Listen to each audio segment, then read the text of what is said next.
नमस्कार, मैं हूं रमेश भट्ट। आप देख रहे हैं देव दर्शन कार्यक्रम और आज देवभूमि डायलॉग पहुंचा है मां धारी देवी के पावन प्रांगण में।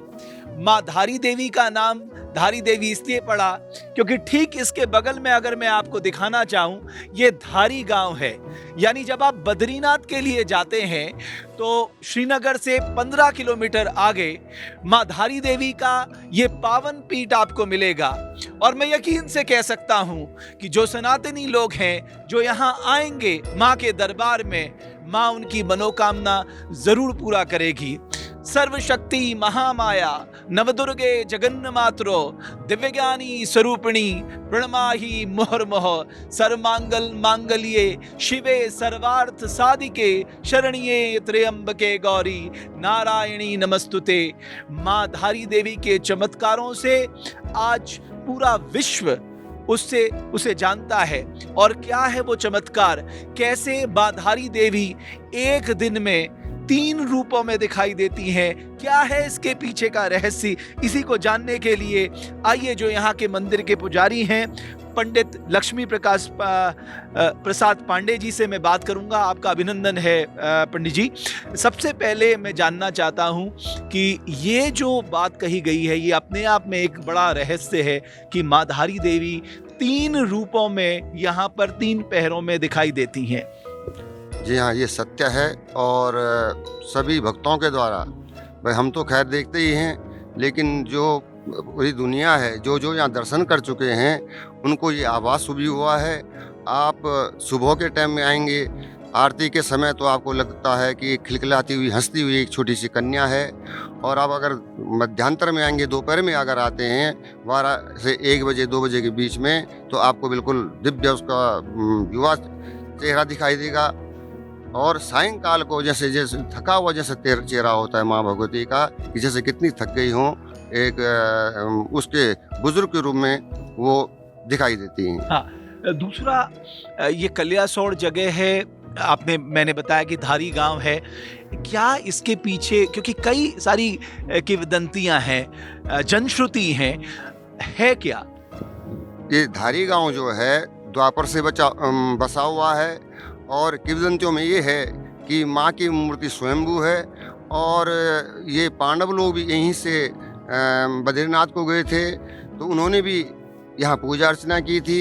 एक द्रौपदी शिला थी यहाँ पर, उसको वहाँ पर द्रौपदी जी ने जो है माँ की आराधना की थी, वो अब जलमग्न हो गई है, उसका प्रमाण था। और उनका जो नाम है कल्याणी माँ है, माता कल्याणी काली जी का ही स्वरूप होता है। जब काली जी शांत हो जाती हैं तो कल्याणी होती। ये कलियासोड़ इन्हीं के नाम से जाना जाता है।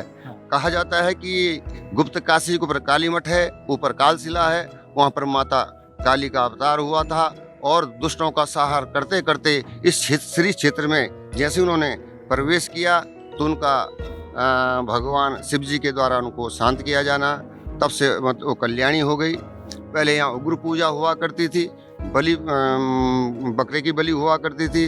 हम लोगों ने 1986 में इसको बंद किया है। तब से जिसकी मनोकामना पूरी होती है वो घंटे चढ़ाते हैं। आप देख रहे हैं कितने घंटे हैं। हर 3 साल में हमको ऑक्शन करना पड़ता है, क्योंकि इसमें इतनी जगह नहीं है कि हम घंटे रख सकें। और कोई यज्ञ कराता है, कोई हवन कराता है, जिसकी माँ मनोकामना पूरी करती है। मतलब जो आए श्रद्धा लेके वो ले जाए वरदान। पंडित जी, एक बात ये भी कही जाती है, क्योंकि प्राचीन काल में जब बद्रीनाथ धाम के दर्शन के लिए श्रद्धालु जाते थे तो एकमात्र संकरा रास्ता था जो गंगा से होके निकलता था। तो आदि गुरु शंकराचार्य भी आए थे और मैंने यहाँ पर उनकी आरती भी देखी जो संस्कृत में है। इस बारे में थोड़ा सा बताइए। यहाँ की जो आरती है वो यही है जो जगद्गुरु शंकराचार्य जी ने कहा, न मंत्रम नो यंत्रम, सुबह शाम यही आरती होती है। ये कहा गया है, हमारे पूर्वज बताते थे कि जब शंकराचार्य इधर से गुजर रहे थे, उन्होंने यहाँ पर सूरज कुंड नाम का स्थान था, वहाँ पर स्नान किया।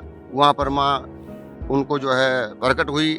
उससे पहले कहते हैं वो नहीं मानते थे शक्ति को, तो तब से जो है मतलब उन्होंने यहाँ से पूजा अर्चना करने के बाद वो यहाँ से बद्रीनाथ को गए। अच्छा पंडित जी, एक और प्रश्न जो मुझे लगता है कि पूरे संसार के मन में है कि 2013 की जो त्रासदी आई थी, कहते हैं कि वो धारी माँ के क्रोध के कारण हुआ था। देखो ऐसा है, हम लोगों ने बहुत विरोध किया था इस चीज़ का। अगर हम ये चीज़ कहते हैं तो हमको धार्मिक उन्माद फैलाने में मतलब वो कहा जाएगा। हमारा कहना ये है कि माँ देवी क्या है, एक प्रकृति है, और प्रकृति के साथ छेड़छाड़ करोगे तो उसका फल भुगतना पड़ेगा। आपको लग रहा छेड़छाड़ हो रही है? भाई लग रहा है क्या, सभी जगह हो ही रही है। अभी देखो, आपने देखा तपोवन में ये सब हुआ। ऐसा है कि जितना हम लोग विकास करेंगे उतना नुकसान भी है। भगवान न करे कल कोई प्रकृति भयंकर आपदा आ जाए, ये अगर बांध टूटते हैं तो पता नहीं आगे क्या होता है, ये तो ऊपर वाला ही जाने। चलिए पंडित जी, ये सारी जानकारी देने के लिए आपका बहुत आभार, बहुत धन्यवाद। तो जैसा कि मैंने आपको कहा कि अगर आप माँ भगवती की पूजा करते हैं तो जब आप बद्रीनाथ धाम की तरफ आते हैं, चार धाम की तरफ आते हैं, तो श्रीनगर से 15 किलोमीटर आगे आकर आप माँ धारी देवी के दर्शन कर सकते हैं। और माँ धारी देवी से आप कह सकते हैं, या देवी सर्वभूतेषु शक्ति रूपेण संस्था, नमस्तस्ये नमस्तस्ये नमस्तस्ये नमो नमः। हमारी कोशिश थी देव दर्शन कार्यक्रम के माध्यम से आपको माँ धारी देवी के दर्शन कराएं, और क्या है माँ धारी देवी के जो 3 रूपों को बदलने का रहस्य, वो आपको पहुंचाएं। वो हमने आप तक पहुंचाया। मैं आशा करता हूं आप जब भी बद्रीनाथ धाम की ओर आएंगे, आप इस पावन प्रांगण में, इस पावन पीठ पर जरूर माँ धारी देवी के दर्शन के लिए आएंगे। बहुत बहुत आभार, बहुत बहुत धन्यवाद आपका। अगर आप हमारी इस खबर को फेसबुक पे देख रहे हैं तो पेज को फॉलो करें, और अगर यूट्यूब पे देख रहे हैं तो चैनल को सब्सक्राइब जरूर करें।